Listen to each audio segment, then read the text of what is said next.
ಚಪಾತಿಗೆ, ರೊಟ್ಟಿಗೆ, ಅನ್ನದೊಟ್ಟಿಗೆ ಎಲ್ಲದಕ್ಕೂ ತುಂಬ ಚೆನ್ನಾಗಿ ಕಾಂಬಿನೇಷನ್ ಆಗುವಂತಹ ಆಲೂಗಡ್ಡೆ ಹಾಗೂ ಬೆಂಡೆಕಾಯಿಯಿಂದ ಒಂದು ಪಲ್ಯವನ್ನು ಮಾಡ್ತಾ ಇದ್ದೇನೆ. ಹಾಯ್ ಫ್ರೆಂಡ್ಸ್, ನಮಸ್ಕಾರ, ವೆಲ್ಕಮ್ ಟು ನಳಪಾಕ. ಬನ್ನಿ ಇದನ್ನು ಹೇಗೆ ಮಾಡೋದು ಅಂತ ನೋಡೋಣ. ಈ ಪಲ್ಯವನ್ನು ಮಾಡೋದಕ್ಕೆ ನಾನಿಲ್ಲಿ ಬೆಂಡೆಕಾಯಿ, ಆಲೂಗಡ್ಡೆ, ಟೊಮೆಟೊ ಹಾಗೂ ಈರುಳ್ಳಿಯನ್ನು ತಗೊಂಡಿದ್ದೇನೆ. ಇವೆಲ್ಲವನ್ನು ಉದ್ದುದ್ದವಾಗಿ ಹೆಚ್ಚಿಕೊಂಡಿದ್ದೇನೆ. ಆಲೂಗಡ್ಡೆಯನ್ನು ನೀರಿನಲ್ಲಿ ಹಾಕಿಟ್ಕೊಂಡಿದ್ದೇನೆ. ಈಗ ಇದನ್ನು ಶುರು ಮಾಡೋಣ. ಮೊದಲಿಗೆ ಆಲೂಗಡ್ಡೆಯನ್ನು ಶಾಲೋ ಫ್ರೈ ಮಾಡ್ಕೊಳ್ಬೇಕು. ಅದಕ್ಕೆ ತವಾವನ್ನು ಕಾಯೋಕೆ ಇಟ್ಕೊಂಡಿದ್ದೇನೆ. ಇದಕ್ಕೆ ಒಂದು 3 ಟೀ ಸ್ಪೂನಷ್ಟು ಎಣ್ಣೆಯನ್ನು ಹಾಕ್ಕೊಳ್ತೇನೆ. ಗಡ್ಡೆಯ ನೀರನ್ನೆಲ್ಲ ತೆಗೆದಿಟ್ಕೊಂಡಿದ್ದೇನೆ. ಈಗ ಎಣ್ಣೆ ಕಾಯ್ತಿದ್ದಾಗೆ ಆಲೂಗಡ್ಡೆಯನ್ನು ಎಣ್ಣೆಯಲ್ಲಿ ಹಾಕಿ ಶಾಲೋ ಫ್ರೈ ಮಾಡ್ಕೊಳ್ತೇನೆ.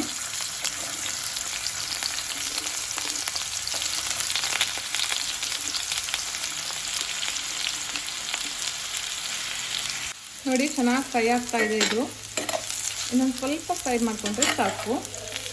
ಆಲೂಗಡ್ಡೆ ಚೆನ್ನಾಗಿ ಫ್ರೈ ಆಗಿದೆ. ತುಂಬ ಮೆತ್ತಗಾಕೋದೇನು ಬೇಡ, ಸ್ವಲ್ಪ ಕ್ರಂಚಿ ಆಗಿದ್ದರೆ ತಿನ್ನೋಕೆ ಚೆನ್ನಾಗಿರುತ್ತೆ.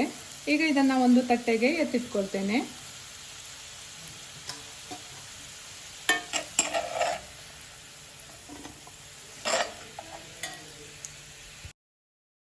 ಈಗ ಇದೇ ಪ್ಯಾನ್ಗೆ ಮತ್ತೆ 2 ಟೇಬಲ್ ಸ್ಪೂನಷ್ಟು ಎಣ್ಣೆಯನ್ನು ಹಾಕೊಳ್ತೇನೆ.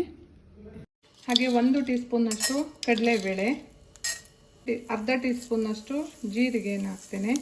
ಹಾಗೆ ಒಂದು ಅರ್ಧ ಟೀ ಸ್ಪೂನಷ್ಟು ಸಾಸಿವೆಯನ್ನು ಹಾಕ್ಕೊಳ್ತೇನೆ. ಹಾಗೆ ಹೆಚ್ಚಿಟ್ಕೊಂಡಿರುವಂತಹ ಈರುಳ್ಳಿಯನ್ನು ಹಾಕ್ಕೊಳ್ತೇನೆ. ಈರುಳ್ಳಿ ಸ್ವಲ್ಪ ಹಸಿ ವಾಸನೆ ಹೋಗೋ ತನಕ ಇದನ್ನು ಫ್ರೈ ಮಾಡ್ಕೊಳ್ಬೇಕು.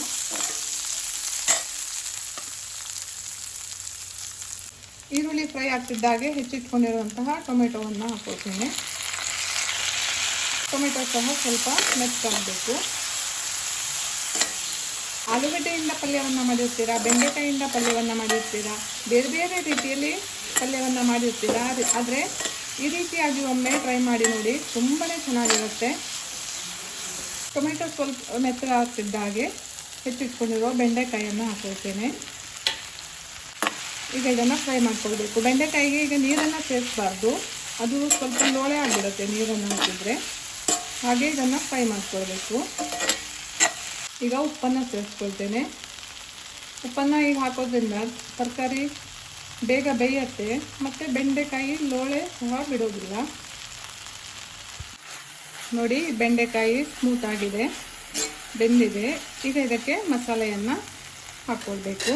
ಒಂದು 1/4 ಟೀ ಸ್ಪೂನಷ್ಟು ಅರಿಶಿನ ಪುಡಿ, 1 ಟೀ ಸ್ಪೂನಷ್ಟು ಧನಿಯಾ ಪುಡಿ, ಹಾಗೆ ಒಂದು ಅರ್ಧ ಟೀ ಸ್ಪೂನಷ್ಟು ಜೀರಿಗೆ ಪುಡಿ. ನಿಮಗೆ ಖಾರ ಎಷ್ಟು ಬೇಕು ಅನ್ನೋದನ್ನು ನೋಡಿಕೊಂಡು ಅಚ್ಚ ಖಾರದ ಪುಡಿಯನ್ನು ಹಾಕ್ಕೊಳ್ಳಿ. ನಾನಿಲ್ಲಿ ಒಂದು 2 ಟೀ ಸ್ಪೂನಷ್ಟು ಹಾಕ್ಕೊಳ್ತಾ ಇದ್ದೇನೆ. ಹಾಗೆ 1 ಟೀ ಸ್ಪೂನಷ್ಟು ಪಾವ್ ಭಾಜಿ ಮಸಾಲವನ್ನು ಹಾಕ್ಕೊಳ್ತೇನೆ. ನೀವು ಇಲ್ಲಿ ಬೇರೆ ಯಾವುದೇ ಮಸಾಲೆಯನ್ನು ಸೇರಿಸ್ಕೊಳ್ಬಹುದು. ಗರಂ ಮಸಾಲೆಯನ್ನು ಬೇಕಿದ್ರೆ ಹಾಕ್ಕೊಳ್ಬಹುದು.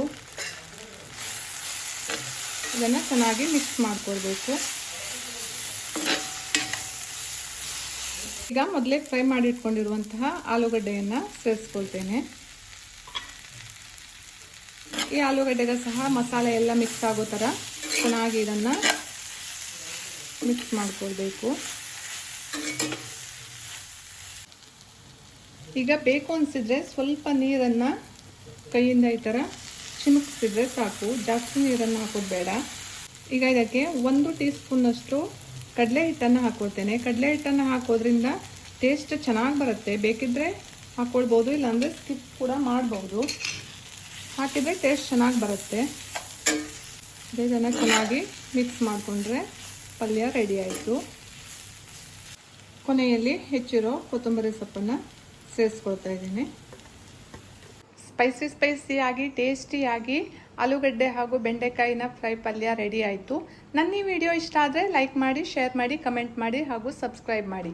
Thank you.